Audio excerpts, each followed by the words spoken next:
सुबह उठा तो पॉलिटिकल वार्ड एक कैंप जैसे लगा, जहां आरएसएस के लोग भी थे, जमात इस्लामी के लोग भी थे, जनसंघ के लोग भी थे और समाजवादी भी थे।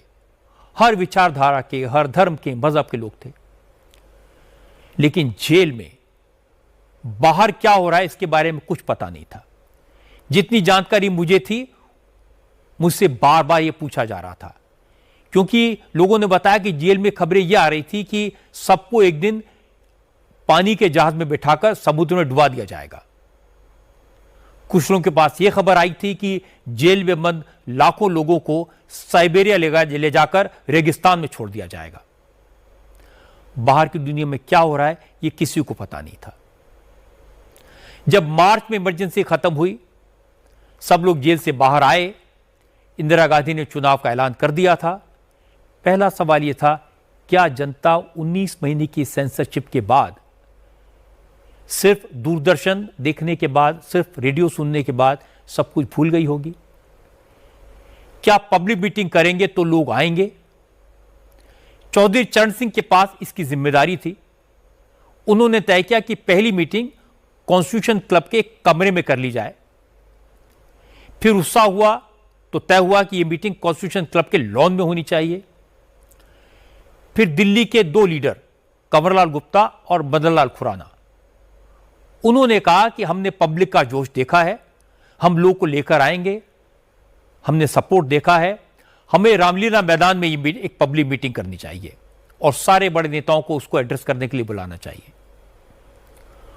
उस मीटिंग में मजमा लगाने के लिए शुरुआती स्पीकर के तौर पर मुझे टाइम दिया गया, टाइम पास स्पीकर के तौर पर बोलने को कहा गया, इसलिए मैं रामलीला मैदान जल्दी पहुंच गया था। रास्ते में मैंने हजारों लोगों को चुपचाप रामलीला मैदान की तरफ जाते हुए देखा था। 2 घंटे के बाद न सिर्फ रामलीला मैदान भरा हुआ था, दूर दूर तक सड़कों पर लोगों के सिर ही सिर दिखाई दे रहे थे। जो बड़े बड़े नेता चौधरी चरण सिंह, मोरारजी भाई, अटल बिहारी वाजपेयी गाड़ियों से आ रहे थे, उनका वहां पहुंचना मुश्किल हो गया। उसी दिन इस बात का अंदाजा लग गया था कि जनता इस बार के चुनाव में इंदिरा गांधी और उनके परिवार को सबक सिखाएगी। मुझे याद है उस पब्लिक मीटिंग में आखिरी भाषण अटल बिहारी वाजपेयी का था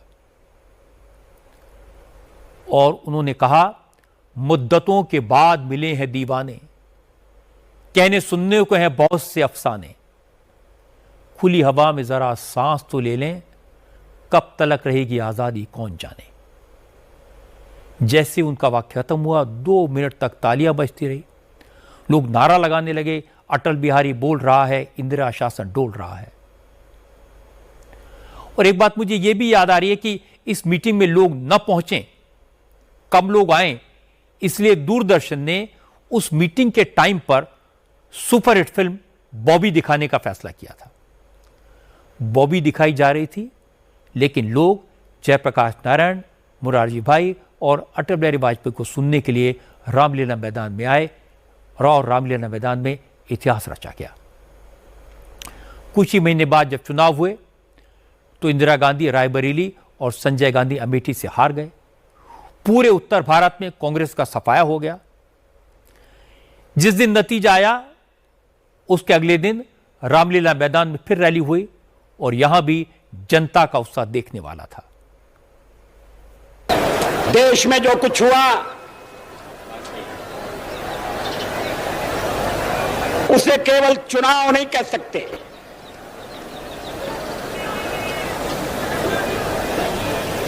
एक शांतिपूर्ण क्रांति हुई है।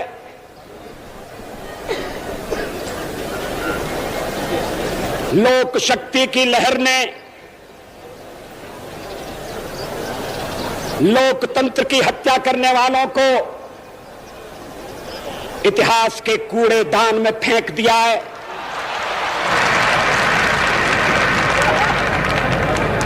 और जिनके हृदय में लोकतंत्र के लिए अटूट निष्ठा है और जो सामाजिक समता और आर्थिक बराबरी में विश्वास करते हैं, उन्हें सेवा करने का मौका दिया है। दिल्ली की जनता के हम आभारी हैं जिसने सारी सीटें कांग्रेस के हाथ से छीनकर जनता पार्टी को सौंप दिए। जयप्रकाश नारायण ने कुछ ही शब्दों में बता दिया कि इमरजेंसी में कितना जुल्म हुआ था, कितना अत्याचार हुआ था। 50 साल बीत गए, लेकिन एक एक पल मुझे आज भी याद है। और इसके बाद जब 1977 में चुनाव के नतीजे आ रहे थे, तो पूरी रात लोग अखबारों के दफ्तरों के बाहर खड़े थे। वहां बड़े बड़े ब्लैक बोर्ड लगाए गए थे जिसमें नतीजों का ऐलान किया जा रहा था। लाखों लोग सड़कों पर थे। मन में कहीं ये डर था कि अगर इंदिरा गांधी फिर से इमरजेंसी न लगा दें, हार के कारण चुनाव के नतीजों को रद्द न कर दें। इस बात की बहुत बड़ी अफवाह थी कि इंदिरा गांधी मिलिट्री की मदद लेकर मार्शल लॉ लगा देंगी। लेकिन देश भर में माहौल ऐसा था, जनता सड़कों पर उतरी हुई थी, किसी के कुछ करने की कोई गुंजाइश नहीं थी। सब कुछ जनता के हाथ में था। उस रात पूरे देश में गजब का माहौल था।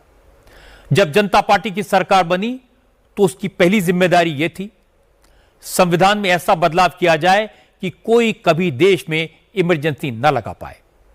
और यह बदलाव हुआ। लोकतंत्र पर लगा ताला खुला, सेंसरशिप हटी और ऐसा परिवर्तन हुआ कि अब कभी कोई अभिव्यक्ति की आजादी नहीं छीन पाएगा।